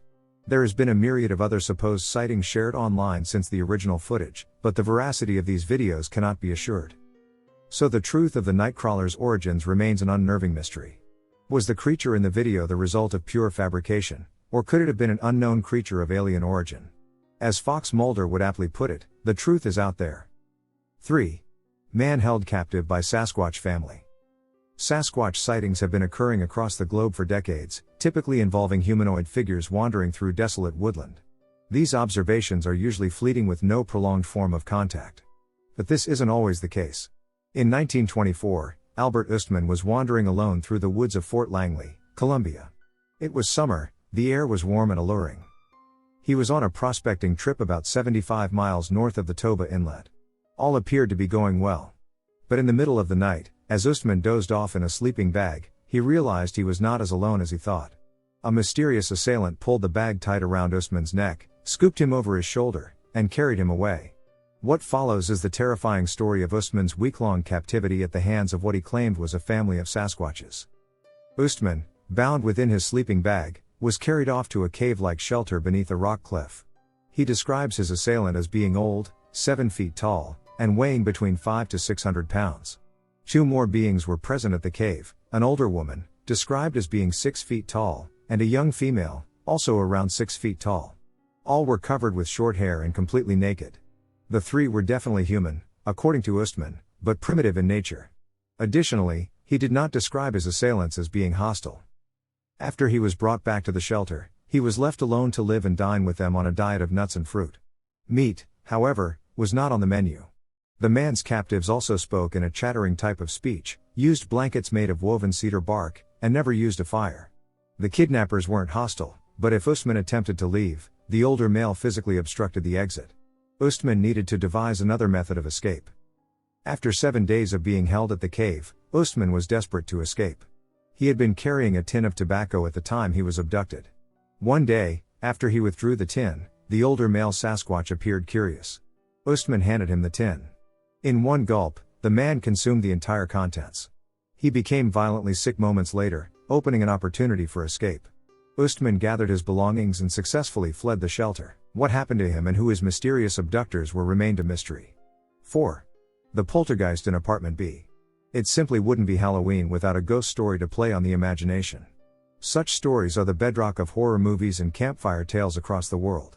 A simple, innocent way to make your skin crawl. Unless, of course, you're the one to whom it's happening. In Ottawa, in 1992, Kathy Kane and her 10-year-old daughter were living in Apartment B on St. Laurent Boulevard. Life seemed to have been going well. Then, in the early hours of one Saturday morning, everything changed. The terrifying events of that morning began with mysterious knocking sounds at the back door. Kane, her daughter Kim, and her friend Diana Saikali went to investigate the scene, expecting to see a human visitor. Nobody was there. The knocking sounds evolved into loud thumping, terrifying Kane's daughter and perplexing the adult women. If that wasn't spooky enough, pictures then began to collapse from the walls. Plants tipped over in various rooms. The floor started to shake as though in the grips of an earthquake. The house seemed to have come alive with activity, terrifying the occupants enough to report the events to the police. Officers promptly attended to the property and corroborated what the women had been claiming. Whilst they were there, the banging continued, the floor continuously shook, and a chair flipped over in one of the rooms. Staff Sergeant Andy Avery heard no voices, but he could see what had generated the complaint. In one instance, an officer replaced a vase on a table moments before it was sent soaring across the room. Searches of the house found no cause for the disturbances. The police closed the case, having never explained what occurred at the apartment that day. 2 local astrologers, however, did have an explanation. The events, they believed, had been caused by mischievous poltergeist activity. Additionally, obvious theories of weather disturbances were immediately discounted. Jean Auclair from Environment Canada reported that there were no tornadoes in the area that morning or detectable earth tremors. Also, if there had been an earthquake, it would have been felt by more people nearby. It sounds like a haunted house, she claimed. Could this truly have been the case? Whatever the cause, the events of that morning were terrifying enough to cause Kathy Kane and her daughter to vacate the apartment. They vowed never to set foot inside the building again, fearing what would happen if they did. The truth about the eventful morning inside Apartment B went unanswered, which remains the case today. 5. The Laughing Burglar in California. Waking in the middle of the night and discovering that your home has been invaded by a burglar is the stuff of nightmares. A footstep across the hallway, or the jostling of a ceramic ornament, can seem like innocuous sounds, but in the middle of the night, in the darkness, they may be amongst the most terrifying sounds you can experience. One family in Oakland, California, in 1939 had such an early hours encounter. But in true terrifying fashion, their unwanted houseguest went almost entirely undetected, even as he peered into their rooms and patted their heads, giggling all the while. The Grunstrom family's horrifying encounter began at 4:30 a.m. on March 28. Nettie Grunstrom woke and saw a smiling face peering at her from around the bedroom door. She smiled back, believing it was one of her husband's relatives on a surprise visit. The leering visitor then paid a visit to the 8 children in turn, patting each of their heads as he went from bed to bed. And each child smiled back, assuming their father had come to lovingly check up on them. Bonnie Ackridge, who had also been sleeping in the children's room, witnessed the intruder. But she, too, believed it was a friend of her brother-in-law's and contentedly went back to sleep. The mysterious intruder's final act was to revisit the bedroom of Charles and Nettie Grunstrom. This time, however, he did not remain at the door. He approached the sleeping outline of Charles and began slowly rifling through the man's pajama pockets. But Mr. Grunstrom still did not react. He thought that one of the children had come to playfully pilfer his money. When his wife jokingly suggested there may be a burglar, Charles laughed off the notion and told her to go back to sleep. At that moment, guffawing laughter erupted from the bedside. Shocked, the couple rose from their beds just in time to see the figure sauntering out of the bedroom door, never to be seen again. Their nighttime intruder had stolen nothing, but he had left them with a panic they would not be able to easily shake. True story, creepy people under the bridge. It's 2012. I'm dating this guy called Michael.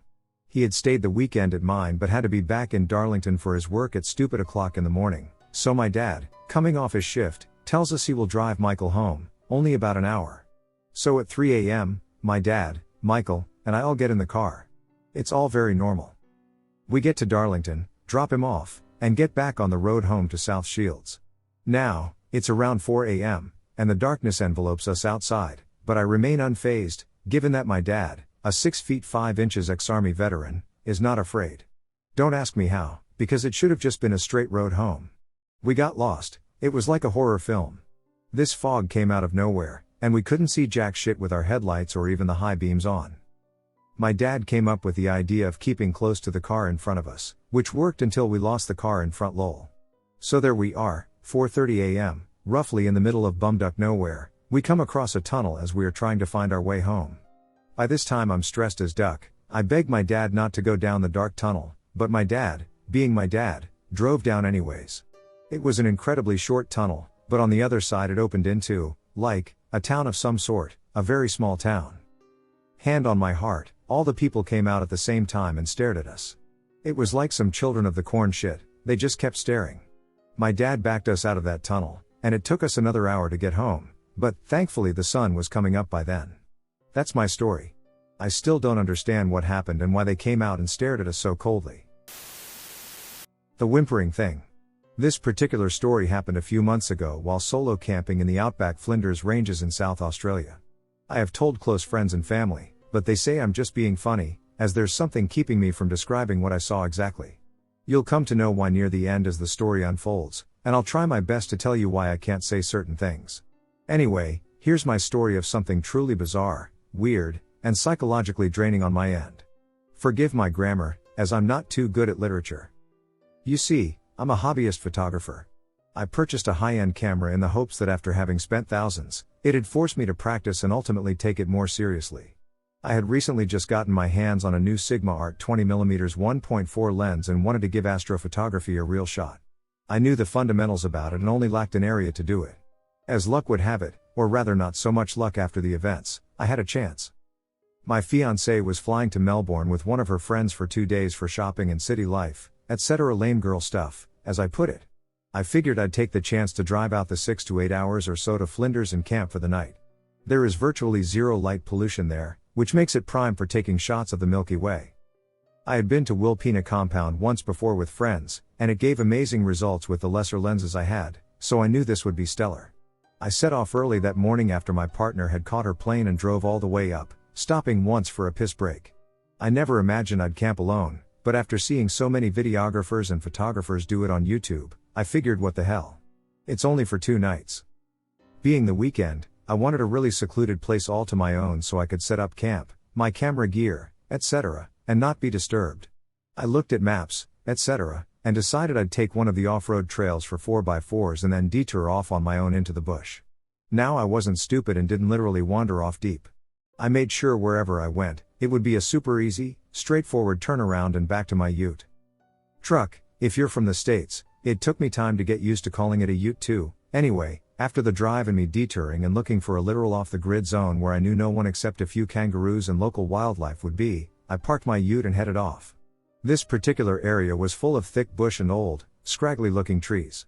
The trees themselves were perfect for a nice composition for my astro shots. The sky was clear, and the new moon meant zero light pollution. After around 30 to 40 minutes of casual slow walking, always looking for a perfect tree, I decided to set up camp before it got too dark. Just as I was walking to a nice clearing I heard what sounded like a far-off animal whimper. Sort of like a dog makes if it's scared possibly, or a wild dingo or something. Just a typical canine sound, I thought. I could tell it was far off, so I didn't pay too much mind, plus I was smart enough to bring a small hatchet for firewood and a small knife. Plus, once a fire is going, I doubt they'd hang around. I brushed it off and set up my swag and camera, etc. Made a nice small fire pit and headed off nearby for some kindling and wood. It was getting dusk, and the light was slowly fading. I didn't own a watch and used my phone to check the time. My phone, as it turns out, would play a huge role in the coming events, more than I'll ever give enough thanks to. You see, out here, the signal was basically non-existent. Very, very rarely it seemed an intermittent signal would fly in and my phone would ping saying connected. I put it on vibrate so as not to annoy me too much, though it would ping, or now, vibrate, maybe once every hour or so, if that at all. My phone reads 7:48, so I hurried along and started gathering wood. After 10 minutes or so of grabbing whatever I could find, I heard that whimpering sound again slightly louder, though I nearly ignored it altogether, as I was so fixated on just getting my wood and returning to camp. I finished getting what I could carry and got back and started making the fire. After a couple of hours of building the fire, having a bit of snacks, and boiling some soup placed on the fire coals, I checked up to see if I could see the Milky Way. Out here you can visibly see the dust in space outlining the Milky Way and set up properly. I couldn't see it, so I figured I had to wait earlier in the morning. I checked my phone and had zero signal. No biggie, I thought, and realized it was 12:34 a.m.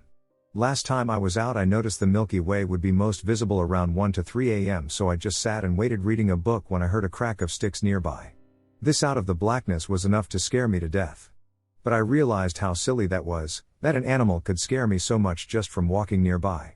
I mean, it had to be an animal, I was so remote, and kangaroos were so common in the outback, I knew it was an animal. Just as I regathered my composure, the hairs on my body instantly flew up. I had never experienced such a chilling sensation. My heart flew into my throat, and I could barely swallow. All the ambient noises of insects, nocturnal animals, and wind through brushes just completely vanished. This sensation, though I couldn't explain it, I felt exactly what it was.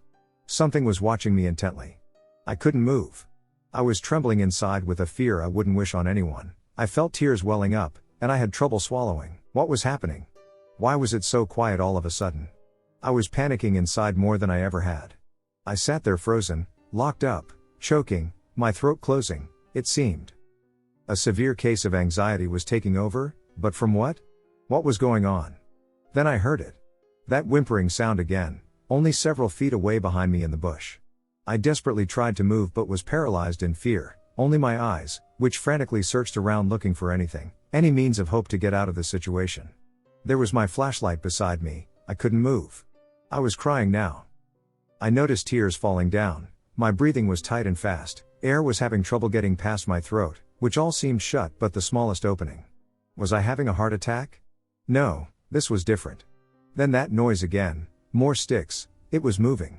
Whimpering again but longer, I felt its presence, severe dread flushed throughout my body.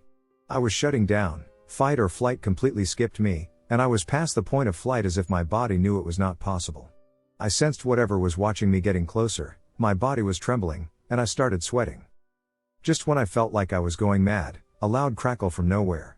The fire I had made had splintered a big stick, and embers flew off, illuminating the area.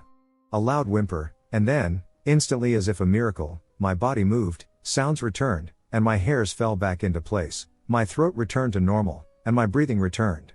I quickly grabbed my light and spun around, aiming at the brush behind me, and saw nothing. Why did it leave? Did the firelight scare it off? Whatever happened, I gave up the idea of shooting the skies that night and needed some sort of safety. Just as a child cuddles blankets when they're scared, I needed it, even if it seemed pointless. I knew I wouldn't be able to stay up all night as I was up so early before and tired from the long drive and exploring. I figured my only option was to grab my hatchet and knife and get in my swag and wait as long as I could. That if something came again, I'd be armed. It was a silly idea, I know, but I was exhausted now more than ever. That experience completely drained me, no way would I be able to stay up and take shots even if I wanted to after that. I did have the idea to set my camera up and use my wide-angle lens to cover the entire campsite. I programmed my camera to interval shooting, one shot every 10 seconds. I cranked up the ISO, the artificial light in case anyone doesn't know much about cameras, so it would show whatever was in frame and got in my swag. I heard nothing for what seemed like an hour or so and felt myself drifting off. Maybe it got spooked and left. Yeah, it was just an animal, and I must have been scared for nothing. My eyes slowly felt heavy, and I fell asleep. I woke up from a noise but wasn't sure what it was. Then I knew straight away. That whimpering again. My fire was out. I couldn't see any light through my swag. I clenched my hatchet and knife close. The whimpering turned into a whining noise now and remained longer with each release. I was nearly crying from pure terror. This wasn't funny, and I wanted to escape this. I wished I had never come. Why was this happening? The whining was as close now as it was before. Then, nothing. All noise had just been erased from the world. My body locked up. My eyes widened, and my chest grew tight. The hairs raised again, and my throat nearly shut completely. I felt this before. It was staring at me through my swag. This sensation, I now knew what it was. This creature, animal, person. It had me set in its sights, and my instincts knew it. My body was forfeiting my life to it. Without knowing what it was, this predator had the ability to lock its prey down from the sheer terror it invoked. Is this how it hunted? Once fixated, the natural aura from this creature could just shut down its prey? Prey? I'm going to die here. There's no fire to save me. I can't move. Please. Someone help me. My mind was going haywire, racing for anything that could save me. What is this? Tears started streaming down my face. I love you, I said in my head to my fiancée. I started thinking at least my camera was taking shots of this creature. Maybe someone would find me and hunt it down. Right beside my swag, that whining loud. It was right next to me, nearly against me. My swag moved slightly, I couldn't do anything. I was helplessly lying here, giving myself up to it. Then when I didn't think I could be any more terrified, a different noise. It's hard to describe. It was a low, guttural but crackly and bassy, and it just stayed, never stopping. An object ran along my swag, making its way down the side. My zipper. No please, it was going for my zipper. I Lost all functions of my pupils. I felt dilated, I had never felt such a sensation. I peed myself and couldn't control it, it was warm and wet, and I didn't care. This was it. I was dying. My zipper started slowly going down on my swag. All I could do was watch, lying there paralyzed, accepting death. My heart racing, nearly having micro-convulsions, it seemed. If it didn't kill me, my heart was going to explode. The low, crackly, noise remained indefinite. My zipper is halfway down now. I closed my eyes, ready to be taken. So loud now. Should I keep my eyes open and at least see what is doing this? If I could just move, I could move my head up to the small fly net opening at the top of my swag. No, it was no use. I'd only see it moments before it entered. The zipper was now at the bottom and started to peel open. I closed my eyes. I love you. I'm sorry, I thought to myself. Bzzzzzzzzzzzzzzz. My eyes shot open, my body felt back into place. My throat, by heart, everything back to normal. The world was still void of noise, the opening to my swag was slowly opening still. I still heard the my ducking phone. The vibration in my pants must have snapped me out of it. I had no options, I was going to see what this was and fight back. I lifted my head to look through the fly net. My brain instantly shut down. It was staring at me with what? I can't explain it. It was staring at me. It stopped making its noise, it shifted its body. No, it didn't, it stayed the same. It was. No, that's not it. What is this? Again it changed, or did it? Its eyes, all of them, one of them? None of them. All are staring at me. Where's its face? Its mouth? It's everywhere but nowhere now. Why can't I explain what I'm seeing? It jumped back. It whimpered. It ran off. I was shaking. I had no words. What did I just see? It was as if everything I knew was it, but wasn't? I checked my phone, 5:56 a.m. What? Yes, the sun is making light slowly, it's coming. I have to leave now. I couldn't think. I raced up, I didn't change. I didn't care, I left everything except my camera and what I could carry without packing. My mind was racing. I couldn't think of anything. I ran fast, my lungs nearly bursting. I got to my ute. I floored it and didn't stop until I reached a rest area a couple of hours down the road. I immediately remembered my camera and checked it. Several shots of nothing but my campsite. Then a small blur in the corner. This was it. In the next few frames it would appear. Wait? What's going on? Are the next several hundred photos corrupted? This made no sense. But it did. Was my camera not able to process what it was seeing like my mind couldn't process? It's hard for me to explain what it was because literally 1 second I know what it was, so I start to describe it, but then my mind goes, no, that's not it, it was this. And I'm so sure, yeah. You're right, it was this. And it cycles, and with each new image of the creature, I'm so dead set on what it was. I can't tell people, I can't tell myself what it was. I don't care what it was, I will never go back. The closest I can be to describing what it was is the Google artificial imaging, with all the different animals and eyes staring back. When I try to process it, my mind gets too busy, and I feel exhausted. Like I'm going mad. So I keep it to myself. I've told a couple of friends who laugh and say nice try. And ignore it. I don't really know what happened. I wish I did. I have never experienced anything like it to this day. I've done research and found nothing. The closest to the bizarre experience is the 411 files, where people go missing. I don't know if there's a correlation between my experience and those, but it's all I can come up with. People in parks around the world just disappear.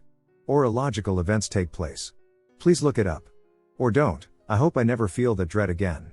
There truly are things in this world I doubt we can fathom. The only thing I know for sure is that this creature does not like interruptions when hunting. And my phone saved me. It still haunts me to this day. I am a high school student, and our school makes every class make a musical every year.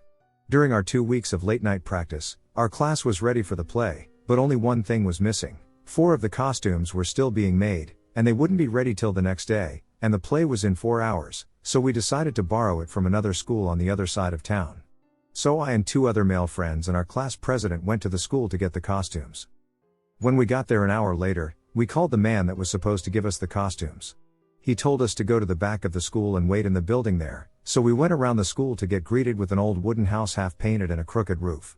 It looked like it was being repaired, but no one was near the house, so we went towards the house, joking that this house would be perfect for a haunted house during a Halloween party. The walk towards the house, I noticed a person on the second floor window looking out the window. At first I thought that was the guy that we were talking to get our costumes, so I didn't mind it. After a minute, we found ourselves standing in front of the house, observing its eerie appearance up close. Given the chilly weather, we decided to head inside for some warmth. However, as soon as we stepped inside, the house felt even colder.